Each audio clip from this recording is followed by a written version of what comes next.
welcome to the Car Guys, and what is it like to drive a Lamborghini 550/2 Valentino Balboni? That's what we're going to ask this week. And also, should I sell this car? Do I drive it enough to really justify it being in the garage? Let's find out.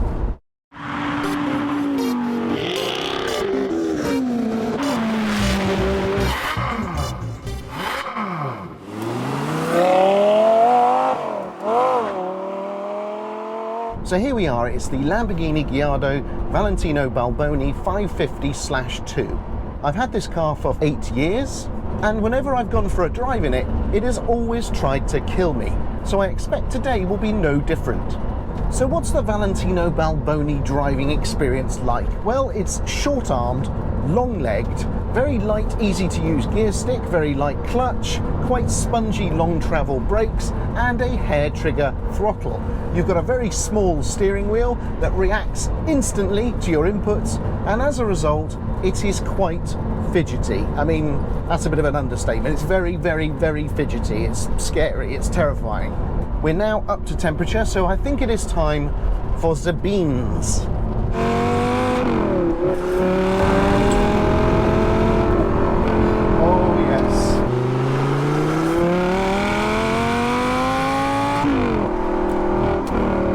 But just listen to that engine, it's crazy.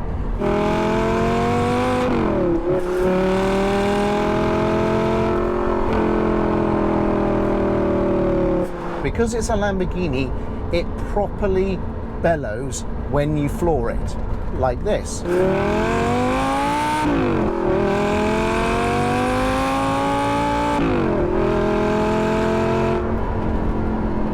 And the overrun when you take your foot off the accelerator is also joyous. You get a proper suck in from the engine. It's fantastic. Now, as you can see, I am hanging on for dear life. I've got a very small steering wheel. The steering is ultra direct, very light. The throttle reacts instantly to your inputs because it is a naturally aspirated V10, remember.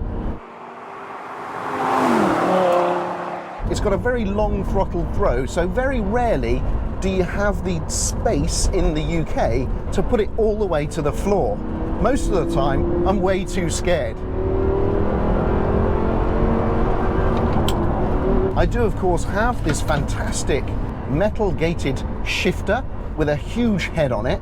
It's a pleasure to use. You clack through the gears easily, and it's a very light touch. It's not like Lambos of old where you need to be a weightlifter to be able to shift the gears. In this, you can pretty much do it with one finger. Heel and towing in this car is a bit of a problem because the brake pedal is very high and it's got a lot of travel on it. So when you press it down, you've got a lot of distance before your foot actually gets down to the accelerator so that you can blip it. So as a result, progress is quite jerky.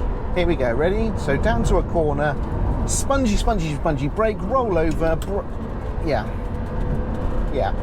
I mean, it's not ideal. This is a diminutive car after all, so when you pitch it hard into a corner, that small wheelbase feels like it's going to let go instantly and you're going to spin off the road. This car's defense mechanism appears to be to make it feel like you're about to fly off the road, even though you are nowhere near the limit. So you have to really take a leap of faith when driving hard to get the most out of it.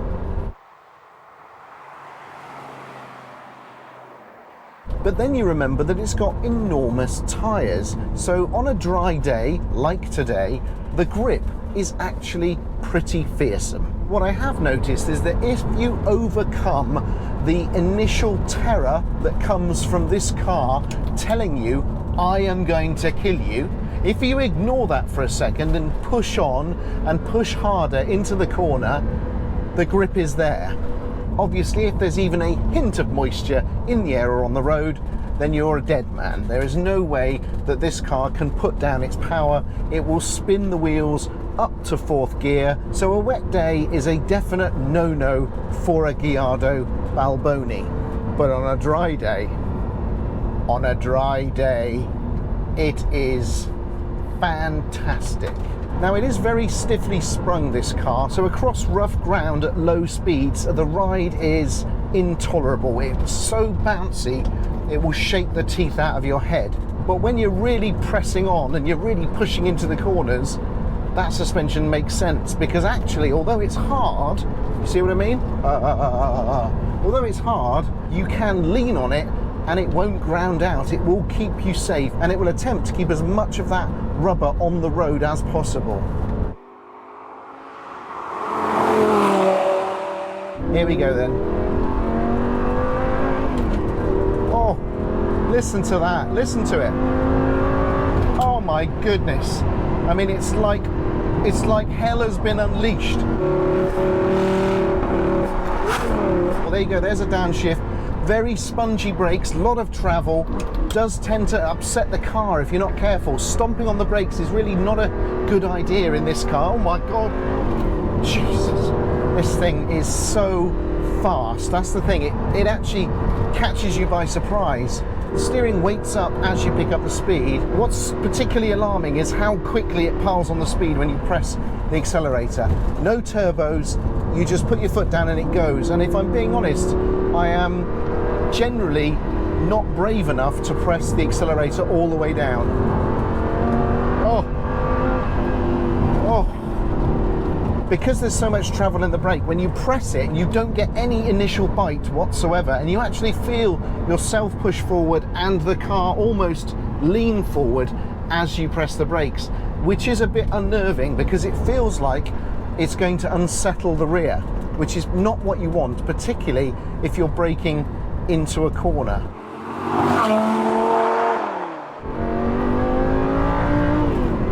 That's what full bore feels like. And then, on the brakes, yeah.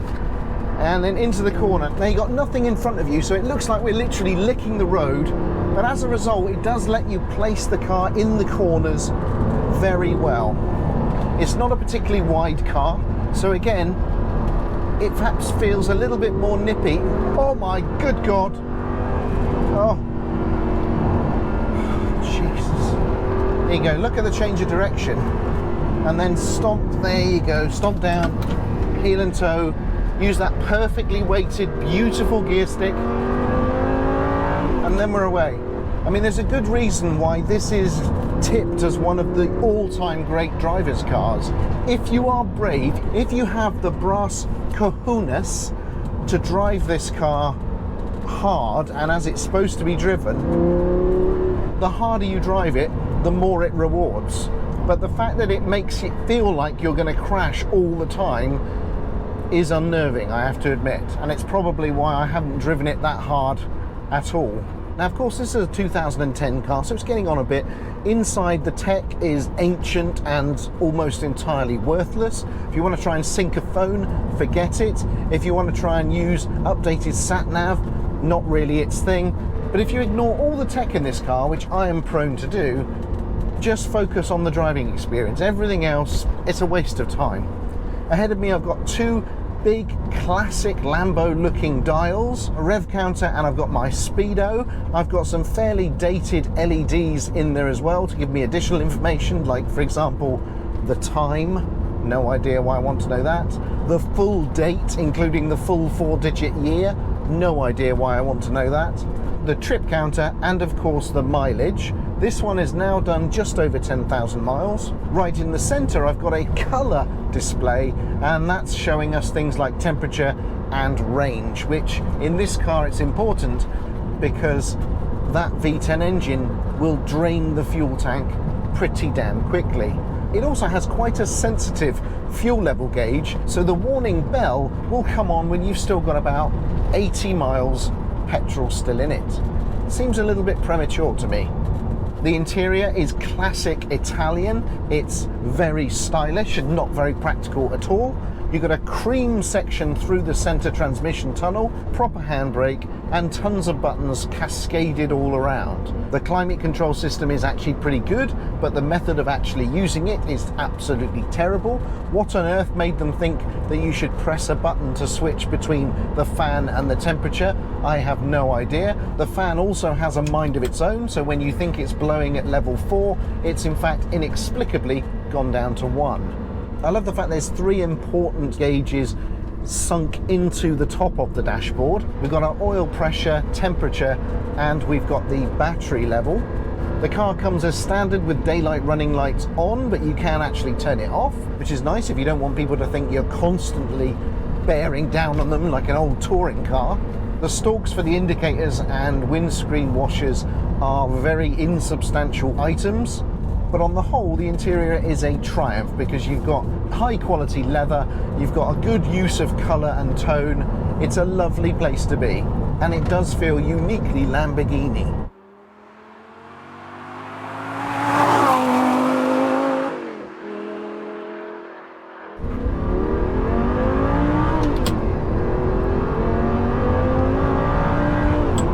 So should I sell this car? Should I do the unthinkable?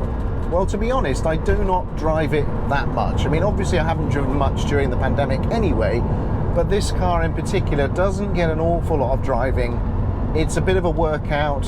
I love the look of it. I love the fact that it's in the garage, but really, should I keep it when there are perhaps other cars that could take its place?